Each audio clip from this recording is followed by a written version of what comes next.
Samajwadi party Lok Sabha चुनाव को लेकर फूंक फूंक कर कदम रख रही है। कई सीटों पर उम्मीदवारों का ऐलान होने के बाद फिर से नए प्रत्याशियों का ऐलान किया गया। यानी पहले जिस प्रत्याशी के नाम का ऐलान किया उसका टिकट काट कर दूसरे को दे दिया गया है। एक बार फिर यूपी की कन्नौज सीट से प्रत्याशी बदलने की चर्चाओं ने जोर पकड़ लिया है। 22 अप्रैल को समाजवादी पार्टी ने अपने उम्मीदवारों की लिस्ट जारी की थी।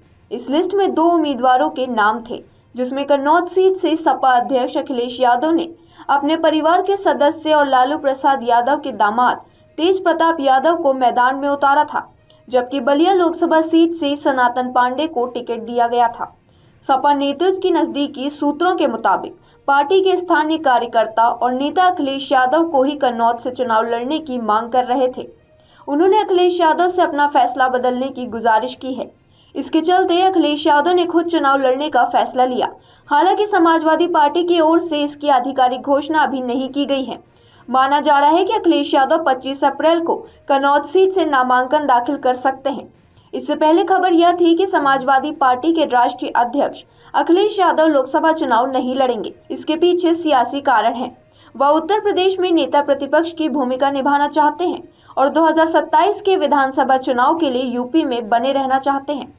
फ्लैशबैक में जाएं तो अखिलेश यादव ने मैनपुरी के करहल से विधायक बनने के बाद आजमगढ़ लोकसभा सीट से इस्तीफा दे दिया था।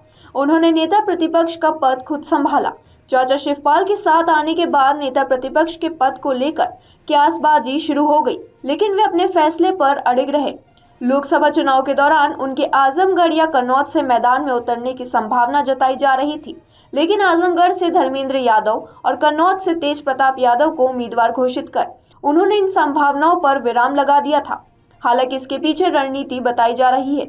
नेता प्रतिपक्ष के पास कैबिनेट मंत्री की तरह कई अधिकार होते हैं। प्रदेश की सियासत के आधार पर भी नेता प्रतिपक्ष का पद अहम माना जाता है, जबकि सांसद के पास निधि और कुछ विशेष अधिकार ही होते हैं। अखिलेश यादव ने कन्नौज से तेज प्रताप यादव को मैदान में उतारकर पार्टी के अंदर किसी तरह के विरोध को उभरने से रोका है। कन्नौज से पहले डिंपल यादव सांसद थी, लेकिन मुलायम सिंह यादव के निधन के बाद वह मैनपुरी से लोकसभा उपचुनाव लड़ी, जबकि यहां से तेज प्रताप सांसद रह चुके हैं। ऐसे में मैनपुरी के बदले कन्नौज देकर उन्होंने पारिवारिक एकजुटता का संदेश दिया। लोकसभा चुनाव के चौथे चरण में 13 सीटों के लिए अब तक 80 प्रत्याशियों द्वारा नामांकन पत्र दाखिल किए गए हैं। मंगलवार को 35 प्रत्याशियों ने नामांकन किया। इसके पहले 45 प्रत्याशियों ने नामांकन किया था। ददरौल विधानसभा उपनिर्वाचन के लिए मंगलवार को 1 प्रत्याशी ने नामांकन किया। इसके पहले 2 प्रत्याशियों ने नामांकन किया था। मंगलवार को शाहजहांपुर सीट के लिए 3 प्रत्याशियों ने नामांकन किया। खीरी लोकसभा सीट के लिए अब तक 4 प्रत्याशियों ने नामांकन किया है।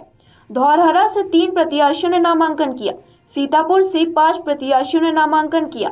हरदोई अजय लोकसभा सीट के लिए 2 प्रत्याशियों ने नामांकन किया, तो वहीं मिश्रिक अजय से 1, उन्नाव से 3, फर्रुखाबाद से 3, इटावा से 3, कन्नौज से 3, कानपुर लोकसभा से 6, अकबरपुर से 2, बहराइच से 1 और ददरौल से 1 ने नामांकन किया है।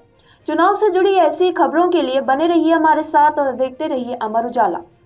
अगर आप ये वीडियो YouTube पर देख रहे हैं तो हमारे चैनल को सब्सक्राइब करें और बेल आइकन को दबाना ना भूलें। अगर आप Facebook पर ये वीडियो देख रहे हैं तो हमारे पेज को लाइक करें।